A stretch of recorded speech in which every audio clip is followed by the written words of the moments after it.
Until this day, she goes, I can't believe you said that. Because there are things you said. I'm like, what the fuck? How long have you known me? I just still can't believe it. It still stuns me. I'm sorry, this still stuns me. Well, let's talk about my neighborhood.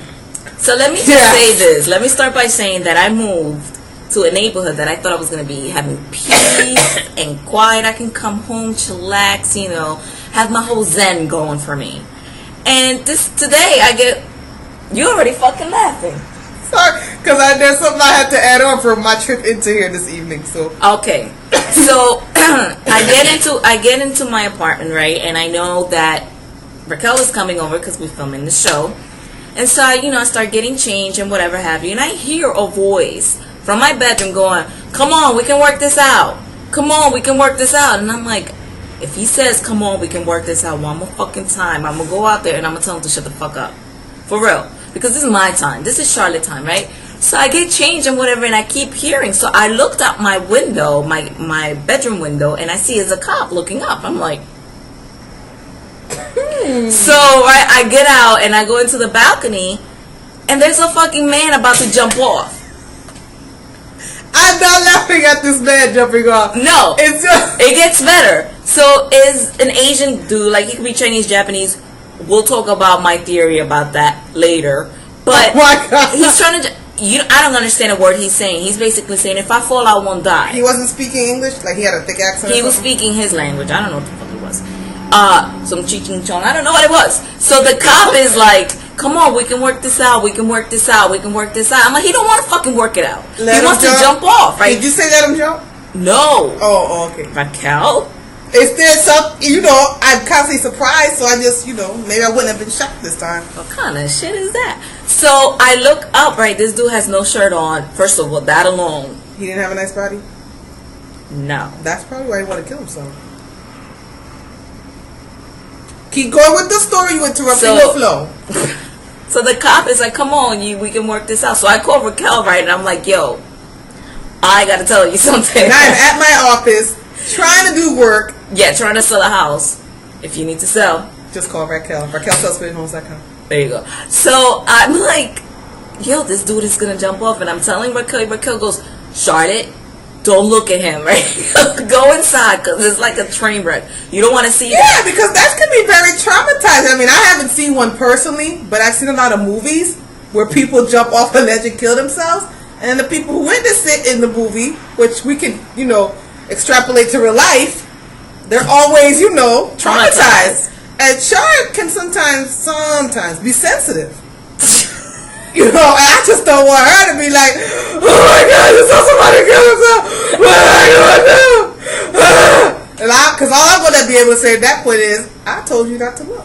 The funny thing is, like, people in other people in their balconies are looking at this like if it was a movie, like some Die Hard shit. And I'm like, so Raquel said, Charlotte, you just go inside. Go inside. Yeah, motherfucker. Right? That shit would have been hilarious if he did that and then jump. I would have given him props for real. So Raquel is like, just go in. And so I didn't go in, I'm like, because it's one of those things. Here's a disclaimer. I don't want anybody to commit suicide. No. We're all for life. That's but you know that inner voice that says, I want to see this happen? That's what was going on. I don't have that inner voice. Because then he turned around, and had he fallen, he would have fallen like this, like, oh. And I wanted to... I'm sorry, like what? He didn't jump. He just went inside. Here's the thing. This is where it gets funny. There was only one cop, one EMT person out there. They don't give a crap about you up in Montgomery County. You know what I mean? It's like, I'm not far enough into the suburbs to send 2 cops in. I mean, don't eat that because you won't get any cops. I just want to make a side note that on my way to your complex this evening, there were 3 cop cars stopping somebody on 309. And there were like 6 cops, so they were, because usually they don't ride alone. To stop somebody in a car. So there was only 1 cop to say somebody. But 1 cop to say somebody's going to kill themselves.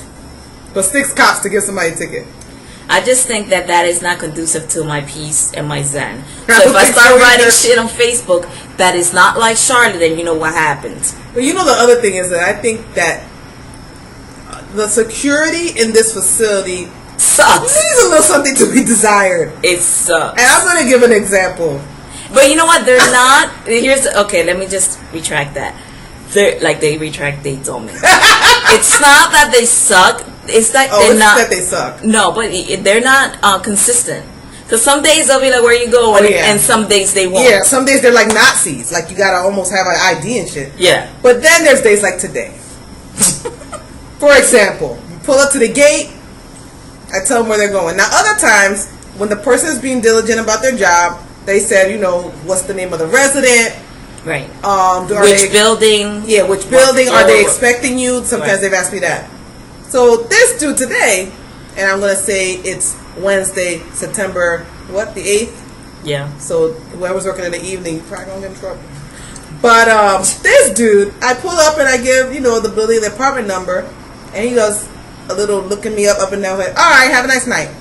Because you don't look like a terrorist. Not at all. And lifts up the gate and lets me go in. But here's where it gets interesting. So there's like another security guard at the door for the actual building. And, well, there's supposed to be a security guard there. So I roll up in there and there's nobody at the desk. And the reason this is important is because that guard has to hit a button to let you in through the glass doors. Right. You can't get in unless you have like a key or they have... Right. So there was a resident sitting in the lobby enjoying his chicken. Was it KFC? Because KFC is the shit. I don't even know. But I know he was tearing it up and it was all over his nice bright white shirt. But anyway, the resident who's eating his chicken in the lobby sees me filling out the form and he realizes also that the security guard's not there. So as I'm filling out the visitor log, I realize that there's a button right there. The button that lets you open the door. Did you let yourself in? I sure did. Oh my God. And the resident saw me and actually that resident actually was about to open the door for me from the inside without knowing who I was either. Right. Which is a bit scary. But yeah, I was able to log myself in, put whatever time I wanted in the log, and I hit the button that's only supposed to be reachable by a security guard. Doors open right up. So if you read about me in the Vocero, you know what happened. Yeah, her picture I'm sure will be splayed out on the front with the body tape around. Fucking security be like, we do our job. I don't know what happened. I don't know who came in. Yeah. And I'll end up on fucking cold case files. So, the security leaves a little something to be desired at times. Cause, like you said, they're not consistent. But maybe, by the end of the year, I'll bring it up. They'll get it together. They better, because I don't want to be killed or see anybody splat in the freaking yard. But, the way to get security up here is to stand on your leg. Apparently, I need to try to commit suicide every night. And then somebody will come to your rescue. Jesus Lord. Unfortunately, that's just the way it is. So that's one of the stories that were here. We were supposed to have don'ts, like do's and don'ts. But we didn't take enough pictures. But we are going to have that in a future show. We already been talking for 26 minutes. Look at that. Look at that. Well, but there are a few don'ts that we could talk about before we get the pictures. Don't go to a gala with a big ass tattoo on your arm and a dress from Jerry's. What's Jerry's? Jerry's on Front Street. On Front Street? Yeah, there's like next to Payless or something? Front and Dolphin? No, like Front and Allegheny. Girl, I didn't even know they sold dresses around there. Well, yeah, you guys know what I'm talking about. There's Jerry's. I need to go to Ross. I mean, if you go to Jerry's, Ross is not that much farther away. No, Jerry's, okay. So don't go to a gala dressed like that. Oh, here's another don't. The general don't is don't tattoo your boyfriend's name on your body. Really, shouldn't even be tattooing your husband's name. Exactly. But if you're going to tattoo somebody, not a boyfriend's name. If you make the mistake of doing it once and you cover it up because you don't want the next boyfriend to see it, don't tattoo the next boyfriend's name on your body either. What an idiot. What is she, keeping tabs a list? Schindler's List? Is that what that shit is? Baby daddy list. Baby daddy's list. Mommy, who's my daddy? Well, mommy, if you what look year at this year.